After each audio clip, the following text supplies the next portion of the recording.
Et voici la capsule vidéo numéro 2.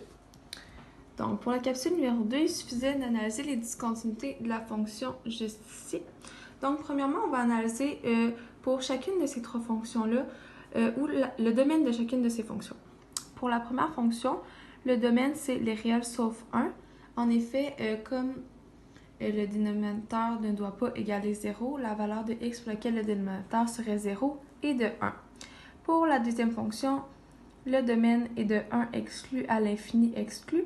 En effet, comme c'est une fonction logarithmique, l'argument doit être positif et ne pas être 0.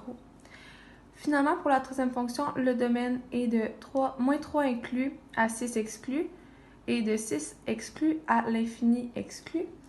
En effet, la racine doit être positive ou égale à 0 et le dénominateur ne doit pas être égal à 0. Les valeurs de x qu'il ferait pour la racine égale, pour qu'elle soit positive, ça doit être supérieur à moins 3. Et pour que le dénominateur n'égale pas 0, il ne faut pas que le x vaille 6. Donc, le domaine serait de moins l'infini exclu à 1 exclu, de 1 exclu à 6 exclu et de 6 exclu à l'infini exclu. Pour déterminer les discontinuités, on va commencer par la discontinuité en 1.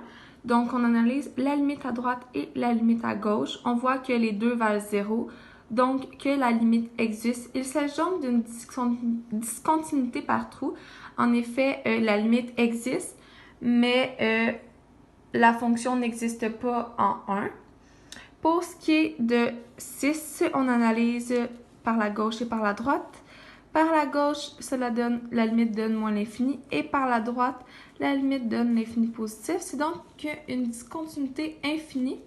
En effet, les deux limites à gauche et à droite valent l'infini et moins l'infini.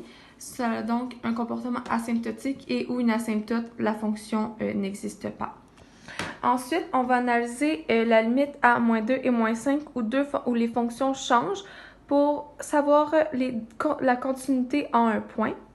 Donc, premièrement, en x est égal à 2, la fonction vaut 0 en ce point. Par contre, la limite à gauche vaut 3 et la limite à droite vaut 0. Donc, la limite n'existe pas. Il s'agit donc d'une discontinuité par saut. En effet, la fonction est définie. Les limites à gauche et à droite aussi, mais la limite en tant que telle n'existe pas. Pour ce qui est en x est égal à 5, la fonction vaut moins 2,83 environ. La limite à gauche vaut 1,39 et la limite à droite vaut moins 2,83. La fonction n'existe pas. Il s'agit aussi d'une discontinuité par saut pour les mêmes raisons. La limite n'existe pas, mais les limites à gauche et à droite existent et la fonction est définie.